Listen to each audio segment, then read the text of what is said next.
ओम नमो भगवते वासुदेवाय। श्रीमद्भागवत महापुराण श्रीमद्भागवत महात्म्य अथ चतुर्थोध्यायः गोकर्णोपाख्यान प्रारंभ। सूत जी कहते हैं, मुनिवर उस समय अपने भक्तों के चित्त में अलौकिक भक्ति का प्रादुर्भाव हुआ देख भक्त वत्सल श्री भगवान अपना धाम छोड़कर पधारे। उनके गले में बनमाला शोभा पा रही थी। श्रीअंग सजल जलधर के समान श्याम वर्ण था। उस पर मनोहर पीताम्बर सुशोभित था। कटी प्रदेश करधनी को लड़ियों से सुसज्जित था। सिर पर मुकुट की लटक और कानों में कुंडलों की झलक देखते ही बनती थी। वे त्रिभंग ललित भाव से खड़े हुए चित्त को चुराए लेते थे। वक्ष स्थल पर कौस्तुभ मणि दमक रही थी। सारा श्रीअंग हरि चंदन से चर्चित था। उस रूप की शोभा क्या कहें। उसने तो मानो करोड़ों कामदेवों को रूप माधुरी छीन ली थी। वे परमानंद चिंत मूर्ति मधुरातिम पुधुर मुरलीधर ऐसी अनुपम छवि से अपने भक्तों के निर्मल चित्तों में आविर्भूत हुए। भगवान के नित्य लोक निवासी लीला परिकर उद्धव आदि वहां गुप्त रूप से उस कथा को सुनने के लिए आए हुए थे। प्रभु के प्रकट होते ही चारों ओर जय हो की ध्वनि होने लगी। उस समय भक्ति रस का अद्भुत प्रवाह चला। बार बार अबीर गुलाल और पुष्पों की वर्षा तथा शंख ध्वनि होने लगी। उस सभा में जो लोग बैठे थे उन्हें अपने देह गेह और आत्मा की भी कोई सुधि नहीं रही। उनकी ऐसी तन्मयता देखकर नारद जी कहने लगे, मुनीश्वर गण, आज सप्ताह श्रवण की मैंने यह बड़ी ही अलौकिक महिमा देखी। यहाँ तो जो बड़े मूर्ख दुष्ट और पशु पक्षी भी हैं वे सभी अत्यंत निष्पाप हो गए हैं। अतः इसमें संदेह नहीं कि कली काल में चित्त की शुद्धि के लिए इस भागवत कथा के समान मृतलोक में पाप पुंज का नाश करने वाला कोई और दूसरा पवित्र साधन नहीं है। मुनिवर, आप लोग बड़े कृपालु हैं। आपने संसार के कल्याण का विचार करके यह बिल्कुल निराला ही मार्ग निकाला है। आप कृपया यह तो बताइए कि इस कथा रूप सप्ताह यज्ञ के द्वारा संसार में कौन कौन लोग पवित्र हो जाते हैं। सनकादिक ने कहा, जो लोग सदा तरह तरह के पाप किया करते हैं, निरंतर दुराचार में ही तत्पर रहते हैं और उल्टे मार्गों से चलते हैं तथा जो क्रोधाग्नि से जलते रहने वाले कुटिल और काम परायण हैं, वे सभी इस कलयुग में सप्ताह यज्ञ से पवित्र हो जाते हैं। जो सत्य से च्युत माता पिता की निंदा करने वाले, तृष्णा के मारे व्याकुल, आश्रम धर्म से रहित, दंभी, दूसरों की उन्नति देखकर कुढ़ने वाले और दूसरों को दुख देने वाले हैं, वे भी कलयुग में सप्ताह यज्ञ से पवित्र हो जाते हैं। जो मदिरापान, ब्रह्म हत्या, सुवर्ण की चोरी, गुरु स्त्री गमन और विश्वासघात, ये 5 महापाप करने वाले, छल छंद परायण, क्रूर पिशाचों के समान निर्दयी, ब्राह्मणों के धन से पुष्ट होने वाले और व्यभिचारी हैं, वे भी कलयुग में सप्ताह यज्ञ से पवित्र हो जाते हैं। जो दुष्ट आग्रह पूर्वक सर्वदा मन, वाणी या शरीर से पाप करते रहते हैं, दूसरे के धन से ही पुष्ट होते हैं तथा मलिन मन और दुष्ट हृदय वाले हैं, वे भी कलयुग में सप्ताह यज्ञ से पवित्र हो जाते हैं। नारद जी, अब हम तुम्हें इस विषय में एक प्राचीन इतिहास सुनाते हैं। उसके सुनने से ही सब पाप नष्ट हो जाते हैं। पूर्व काल में तुंगभद्रा नदी के तट पर एक अनुपम नगर बसा हुआ था। वहां सभी वर्णों के लोग अपने अपने धर्मों का आचरण करते हुए सत्य और सत्कर्मों में तत्पर रहते थे। उस नगर में समस्त वेदों का विशेषज्ञ और श्रौत स्मार्त कर्मों में निपुण एक आत्मदेव नामक ब्राह्मण रहता था। वह साक्षात दूसरे सूर्य के समान तेजस्वी था। वह धनी होने पर भी भिक्षाजीवी था। उसकी प्यारी पत्नी धुंधली, कुलीन एवं सुंदरी होने पर भी सदा अपनी बात पर अड़ जाने वाली थी। उसे लोगों की बात करने में सुख मिलता था। स्वभाव था क्रूर, प्रायः कुछ न कुछ बकवास करती रहती थी। गृह कार्य में निपुण थी, कृपण थी और थी झगड़ालू भी। इस प्रकार ब्राह्मण दंपति प्रेम से अपने घर में रहते और विहार करते थे। उनके पास अर्थ और भोग विलास की सामग्री बहुत थी। घर द्वार भी सुंदर थे, परंतु उससे उन्हें सुख नहीं था।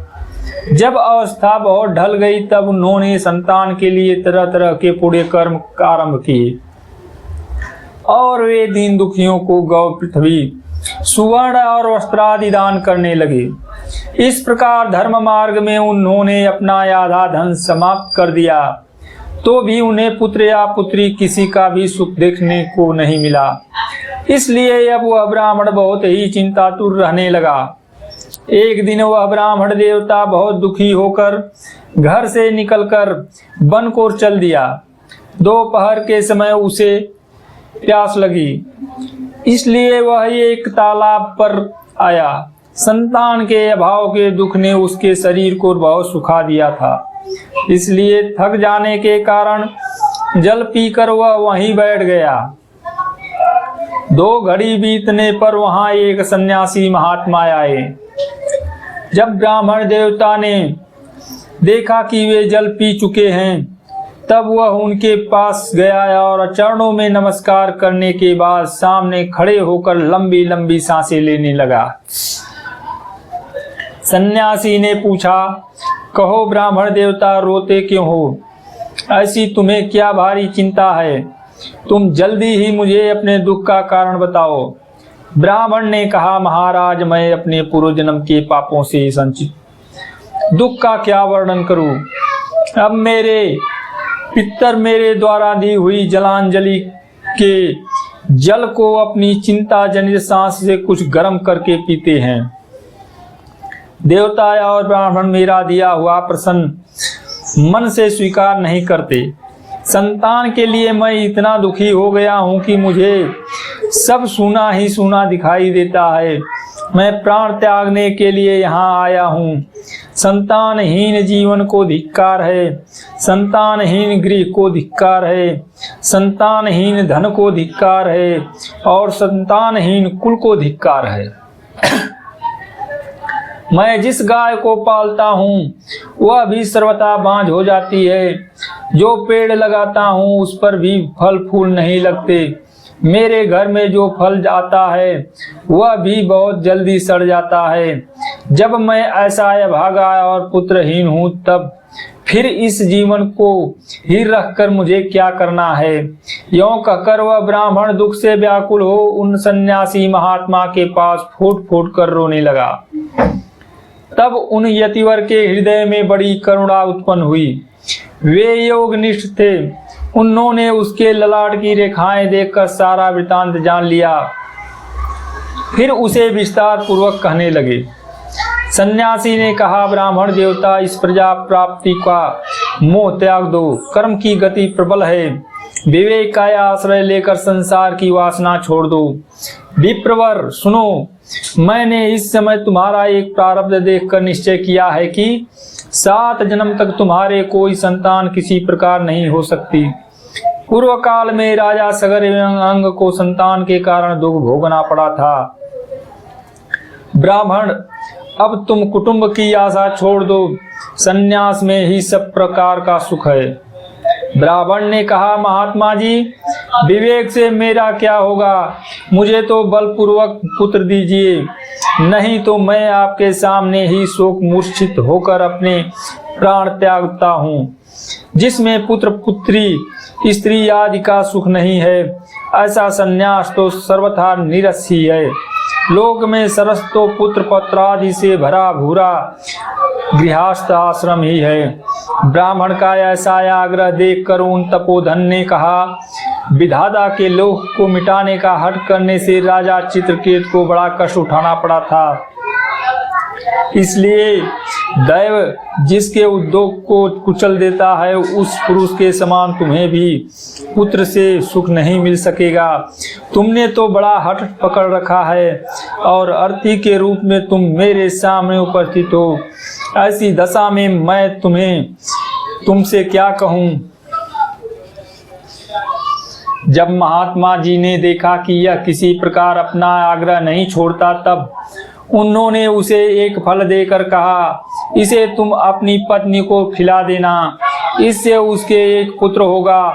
तुम्हारी स्त्री को 1 साल तक सत्य, शौच, दया, दान और एक ही अन्न खाने का नियम रखना चाहिए। यदि वह ऐसा करेगी तो बालक बहुत शुद्ध स्वभाव वाला होगा। यों कहकर वे योगी राज चले गए और ब्राह्मण अपने घर लौट आया। वहां आकर उसने वह फल अपनी स्त्री के हाथ में दे दिया और स्वयं कहीं चला गया। उसकी स्त्री तो कुटिल स्वभाव की थी। वह रो रो कर अपनी एक सखी से कहने लगी, सखी मुझे तो बड़ी चिंता हो गई। मैं तो यह फल नहीं खाऊंगी। फल खाने से गर्भ रहेगा और गर्भ से पेट बढ़ जाएगा, फिर कुछ खाया पिया जाएगा नहीं। इससे मेरी शक्ति क्षीण हो जाएगी। सब बता, घर का धंधा कैसे होगा? और दैववश यदि कहीं गांव में डाकुओं का आक्रमण हो गया तो गर्भिणी स्त्री कैसे भागेगी? यदि सुखदेव जी की तरह यह गर्भ भी पेट में ही रह गया तो इसे बाहर कैसे निकाला जाएगा?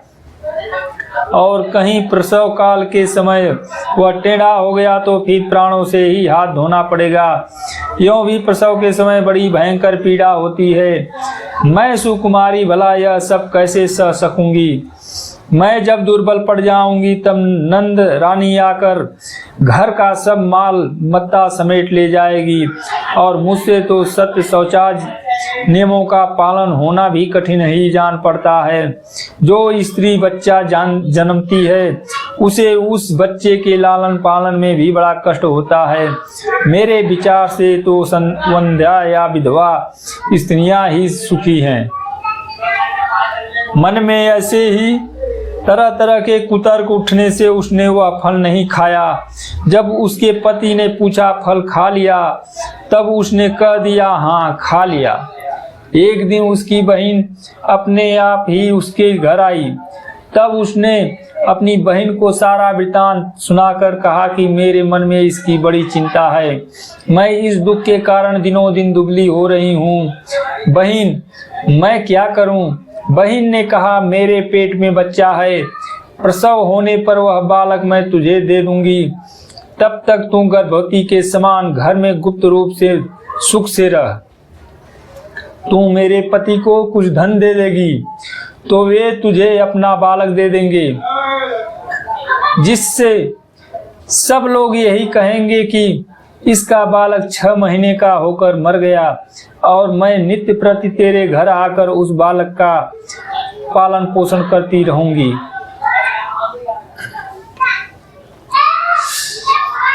तू इस समय इसकी जांच करने के लिए यह फल गौ को खिला दे। ब्राह्मणी ने स्त्री स्वभाववश जो जो उसकी बहन ने कहा था वैसे ही सब किया। इसके पश्चात समयानुसार जब उस स्त्री के पुत्र हुआ, तब उसके पिता ने चुपचाप लाकर उसे धुंधली को दे दिया और उसने आत्मदेव को सूचना दे दी कि मेरे सुखपूर्वक बालक हो गया है। इस प्रकार आत्मदेव के पुत्र हुआ, जो सुनकर सब लोगों को बड़ी आनंद आएगा।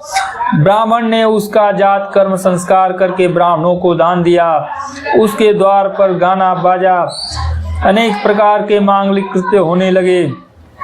धुंधली ने अपने पति से कहा, मेरे स्तनों में तो दूध ही नहीं है, फिर गौ आदि किसी अन्य जीव के दूध से मैं इस बालक का किस प्रकार पालन करूंगी? मेरी बहन के अभी बालक हुआ था, वह मर गया है। उसे बुलाकर अपने यहाँ रख ले तो वह आपके इस बच्चे का पालन पोषण कर लेगी। तब पुत्र की रक्षा के लिए आत्मदेव ने वैसा ही किया तथा माता धुंधली ने उस बालक का नाम धुंधकारी रखा। इसके बाद 3 महीने बीतने पर इस गौ के भी एक मनुष्याकार बच्चा हुआ। वह सर्वांग सुंदर, दिव्य, निर्मल तथा सुवर्ण की सी कांति वाला था। उसे देखकर ब्राह्मण देवता को बड़ा आनंद हुआ और उसने स्वयं ही उसके सब संस्कार किए। इस समाचार से और सब लोगों को भी बड़ा आश्चर्य हुआ और वे बालक को देखने के लिए आए तथा आपस में कहने लगे, देखो भाई, अब आत्मदेव का कैसा भाग्य उदय हुआ है। कैसे आश्चर्य की बात है कि गौ के भी ऐसा दिव्य रूप बालक उत्पन्न हुआ है। दैव योग से इस गुप्त रहस्य का किसी को भी पता न था लगा। आत्मदेव ने उस बालक के गौ के से कान देखकर उसका नाम गोकर्ण रखा। कुछ काल बीतने पर वे दोनों बालक जवान हो गए। उनमें गोकर्ण तो बड़ा पंडित और ज्ञानी हुआ, किंतु धुंधकारी बड़ा ही दुष्ट निकला। स्नान शौचादि ब्राह्मणोचित आचारों का भी उसमें नाम भी न था और न खान पान का ही कोई परहेज था। क्रोध उसमें बहुत बड़ा चढ़ा था। वह बुरी बुरी वस्तुओं का संग्रह किया करता था। मुर्दे के हाथ से छुआया हुआ अन्न भी खा लेता था। दूसरों की चोरी करना और सब लोगों से द्वेष बढ़ाना उसका स्वभाव बन गया था। छिपे छिपे वह दूसरों के घरों में आग लगा देता था। दूसरों के बालकों को खिलाने के लिए गोद में लेता और उन्हें चट कुएं में डाल देता। हिंसा का उसे व्यसन सा हो गया था। हर समय वह अस्त्र शस्त्र धारण किए रहता और बेचारे अंधे और दीन दुखियों को व्यर्थ तंग करता। चांडालों से उसका विशेष प्रेम था। बस हाथ में फंदा लिए कुत्तों की टोली के साथ शिकार की टोह में घूमता रहता। वेश्याओं के जाल में फंसकर उसने अपने पिता की सारी संपत्ति नष्ट कर दी। एक दिन माता पिता को मार पीट कर घर से सब बर्तन भाड़े उठा ले गया। इस प्रकार जब सारी संपत्ति स्वाहा हो गई तब उसका कृपण पिता फूट फूट कर रोने लगा और बोला, इससे तो इसकी माँ का बांझ रहना ही अच्छा था। कुपुत्र तो बड़ा ही दुखदाई होता है। अब मैं कहाँ रहूं, कहाँ जाऊं, मेरे इस संकट को कौन काटेगा। हाय, मेरे ऊपर तो बड़ी विपत्ति आ पड़ी है। इस दुख के कारण अवश्य मुझे एक दिन प्राण छोड़ने पड़ेंगे। उसी समय परम ज्ञानी गोकर्ण जी वहां आए और उन्होंने पिता को वैराग्य का उपदेश करते हुए बहुत समझाया। वे बोले, पिताजी, यह संसार असार है, यह अत्यंत दुख रूप और मोह में डालने वाला है। पुत्र किसका, धन किसका, स्नेहवान पुरुष रात दिन दीपक के समान जलता रहता है। सुख न तो इंद्र को है और न चक्रवर्ती राजा को ही। सुख है तो केवल विरक्त एकांत जीवी मुनि को। यह मेरा पुत्र है, इस अज्ञान को छोड़ दीजिए। मोह से नरक की प्राप्ति होती है। यह शरीर तो नष्ट होगा ही, इससे सब कुछ छोड़कर वन में चले जाइए। गोकर्ण के वचन सुनकर आत्मदेव वन में जाने के लिए तैयार हो गए और उनसे कहने लगा, बेटा, वन में रहकर मुझे क्या करना चाहिए, यह मुझसे विस्तार पूर्वक कहो। मैं बड़ा मूर्ख हूँ। अब तक कर्मवश स्नेह पास में बंधा हुआ अपंग की भांति इस घर रूप अंधेरे कुएं में ही पड़ा रहा हूँ। तुम बड़े दयालु हो, इससे मेरा उद्धार करो। गोकर्ण ने कहा, पिताजी, यह शरीर हड्डी मांस और रुधिर का पिंड है। इसे आप मैं मानना छोड़ दें और स्त्री पुत्रादि को अपना कभी न माने। इस संसार को रात दिन क्षणभंगुर देखें। इसकी किसी भी वस्तु को स्थायी समझकर उसमें राग न करे। बस एकमात्र वैराग्य रस के रसिक होकर भगवान की भक्ति में लगे रहें। भगवत जन ही सबका सबसे बड़ा धर्म है। निरंतर उसी का आश्रय लिए रहें। अन्य सब प्रकार के लौकिक धर्मों से मुख मोड़ लें। सदा साधु जनों की सेवा करें। भोगों की लालसा को पास न फटकने दें तथा जल्दी से जल्दी दूसरों के गुण दोषों का विचार करना छोड़कर एकमात्र भगवत सेवा, भगवान की कथाओं के रस का ही पान करें। इस प्रकार पुत्र की वाणी से प्रभावित होकर आत्मदेव ने घर छोड़ दिया और वन की यात्रा की। यद्यपि उसकी आयु उस समय 8 वर्ष की हो चुकी थी, फिर भी बुद्धि में पूरी दृढ़ता थी। वहां रात दिन भगवान की सेवा पूजा करने से और नियम पूर्वक भागवत के 10 स्कंद का पाठ करने से उसने भगवान श्री कृष्णचंद्र को प्राप्त कर लिया। इति श्रीपद पुराणे उत्तरखंडे श्रीमद्भागवत महात्म्ये विप्रमोचो नाम चतुर्थो अध्याय समाप्त। ओम नमो भगवते वासुदेवाय। ओम नमो भगवते वासुदेवाय।